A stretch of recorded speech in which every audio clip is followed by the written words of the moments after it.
From time to time I dream that I'm a manatee, undulating underneath the sea, unshackled by the chains of idle vanity, a modest manatee, that's me. I look just like a chubby brown bananatee as I nose along the cozy ocean floor. Song from, of course, Akron and Lakewood's own John Lithgow there. From, I think, like a children's album or something, and I can't believe it got past me, but everybody was blowing me up in the break about the manatee named Hugh and Buffett, the brothers, the latter of which killed the other one by penetrating his colon. Hugh Manatee. Oh, the Hugh Manatee is what everyone, and no doubt that's why they named it Hugh. That's really funny. I completely was so zeroed in on the salacious nature of the story. Oh, yeah, the incest, murder, sex. Right. Alan, a simple way to describe a manatee is they're fat vegetarian dolphins. All right. Hugh Manatee. But Buffett Manatee, I wonder, maybe there's a Warren Buffett fan in there. Buffet? Maybe a Jimmy Buffett fan. It is Florida. Maybe buffet. Is it buffet? Buffet. Well, Buffett. I don't know. Buffet Manatee. Buffett Manatee. I don't know, but the Hugh Manatee. Hugh Manatee. Went right over my head. Me too. So thank you. If you listen to us on iHeartRadio, on the app, you can always leave us messages there. You'll see a red microphone talkback button for you. Hey, Alan, I have the final solution to the pee-poo bathroom dilemma. Bill's idea with the death penalty in the pee bathroom, taking a dump in there. Chef's kiss, great. The poo bathroom, if we have an attendant, the potty police, or the poo spazzo, if you will, monitors the bathroom after somebody's done using it. And if you do not clean up after yourself, you have to go to a camp where you think about what you did. Just a thought. Okay, thanks, bye. There was a lot of thought put into that. See, that's what I'm trying to do. Get people thinking different. Yeah. And then you're coming up with good ideas. I do appreciate that he enjoys the death penalty aspect. I don't care for his subtext, however. What was that? He has the final solution. You have to go to a camp. Where you think really hard. I don't care for that at all. Because you guys don't like summer camps? Seriously? Nevertheless, that whole bit. Listen, people have put pen to paper trying to figure out this pee-pee-poo-poo situation that young Bill Squire tried to develop yesterday here on the show. And they're still going noodle with it. Still getting messages from people. Hey, I got another thing we can think about here. Poundcake, you ever heard of a band called The Smiths? Nope. Never heard this song, their biggest hit, How Soon Is Now? Great Johnny Marr on guitar. Frontman named Morrissey, who went solo. Smiths were not around for very long before Maz struck out on his own. Now he's been a crusty old git for a long time. No, I've never heard this, I don't believe. You've never heard How Soon Is Now? No. But Morrissey he's in the news today, and I think he's got a pretty good point. He's pissed off at everybody talking about Sinead O'Connor because he said, you didn't care about her when she was alive. Why are you talking about her now? That this is endemic to in the news. Performers who don't fit inside the box. And Morrissey, who was always looking for something to complain about. He does like complaining. She only had so much of herself to give, he wrote. She was dropped by her record label after she sold 7 million albums for them. She did have one massive album and then diminishing returns on the other ones, but all good stuff. She had a proud vulnerability, blah, blah, blah. He's a fellow artist, obviously, who's gone through his share of public recrimination, so I guess he feels that. But he said there is a certain music industry hatred for singers who don't fit in, and they're never praised until death when finally they can't answer back. And so he's telling everybody, hey, you didn't care about her before. Why do you care about her now? He compares her to people like Judy Garland and Whitney Houston and Amy Winehouse and Marilyn Monroe and I feel like Billie those people Holiday. were all really, really cared about. They weren't. Well, they were all females, you'll notice too, and we do have a different perception of female artists. Whitney was ripped to shreds while she was alive, and then everyone wants to talk about, oh, what a loss, what a great loss when she died. Why are people ripping her to shreds? Two things Because can be she had true, it- though. she It was had a it- great loss when she died, but she had really made a mess of things in that last 10 years. But I think people lose sight of the fact she was a woman in the industry. She was a black woman in the industry. Think about all the racism and sexism that she had to deal with. Yeah. And her being a one person trying to carry a business, trying to take care of her family, trying to take care of her, trying to make her fans happy, trying to make the industry happy. And I feel like the drugs got the best of her because that was her coping mechanism. She probably didn't feel like there was a way out. I don't look at her as a crackhead. I look at her as somebody who had problems. Like she had. You look she at her was- as a crack person. She was very troubled. I know. A lot of people are troubled. Don't just focus on the head. Poundcake takes into account the entire person. You guys ripped her to shreds every time you. I've only ever talked about her since she's been dead.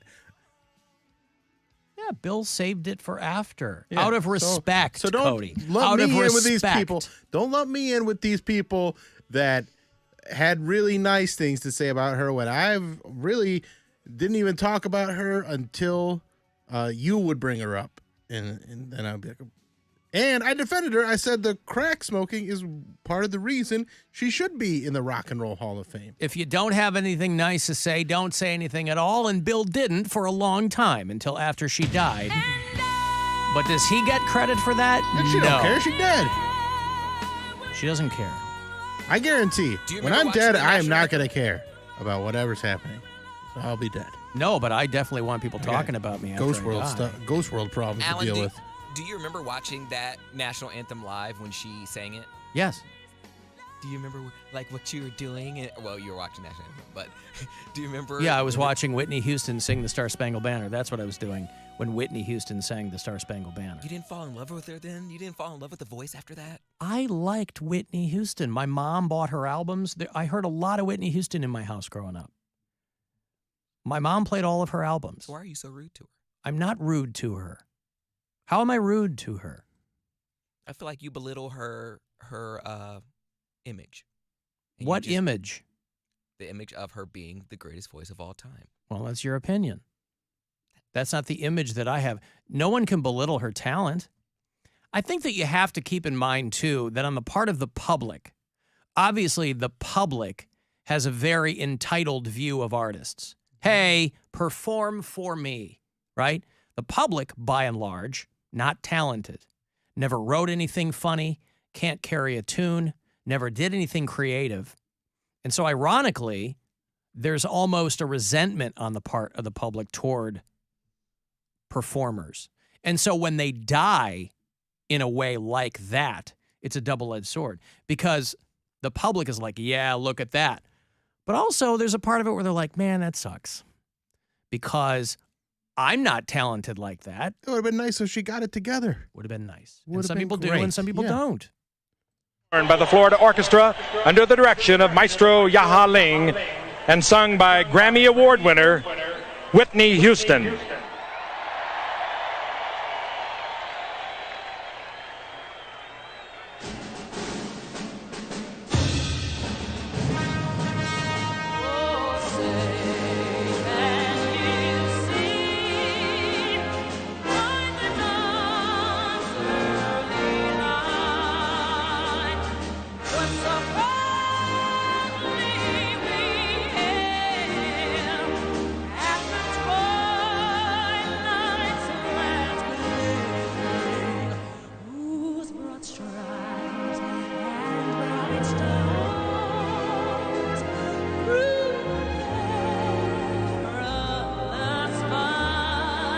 You know why people love that one so much? Because she didn't dick around with it. You know, everybody All the now, ad-libs. everybody now does the Star Spangled Banner like they're auditioning for something. Because she set that standard. That's why. But she had a minimum. kept it of, moving, She yeah. kept it moving, man. She was not doing extraneous stuff. Well, that one There's a part where she lot went of all the women way who up. like go out there and they're doing trills and runs. It's like, okay, because it's not a long song, so they're like, all right, I got to stretch this out so that I could. She just sang it. She hit the high notes, and then this was the only, as far as I know, this was the only Star Spangled Banner song that was marketed. Like, they sold albums of this. Yeah, but you know why? Part of it was timing too. This was 91.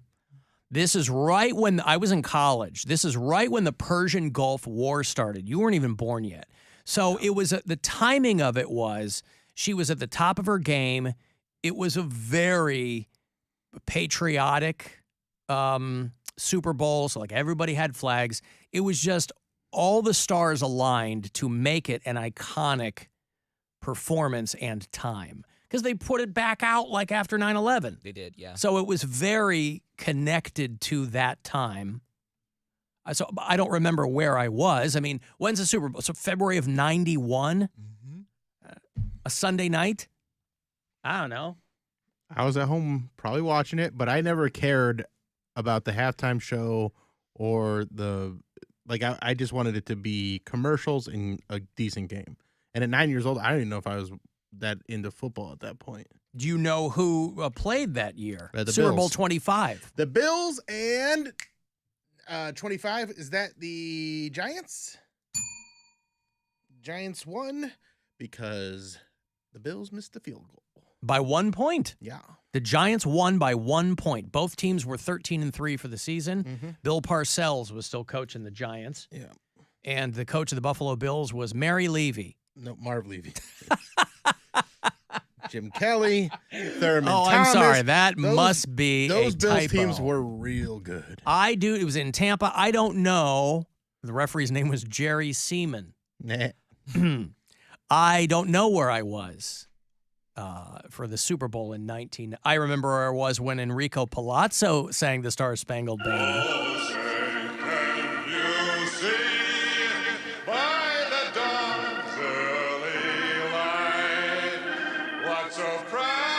This is the best one, though.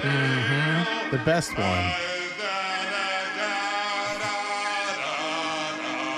But they booed is Roseanne. The I know where I Rockets were there was and when the- that happened. you have the Rockets were there We're all there. and we were all there. The bombs were all The there. bombs and were all there. Yeah, that's Yeah, the I best got that. one. That's the best one. Proudly we hailed at the twilight's last gleam, Getting right to it. whose broad stripes and bright stars were so gallantly there, as though rockets were there, and the twilight's last gleaming, and the rockets' red glare were so gallantly there. Burst stripes were all there, and the rockets were there. I was there too. That's a good one. And the squad was all there. Super Bowl 25, known for Bills place kicker Scott Norwood's last-second missed field goal. Went wide right of the upright, starting a 4-game losing streak in the Super Bowl for the Bills. It was the only Super Bowl decided by 1 point and the first Super Bowl in which neither team committed a turnover.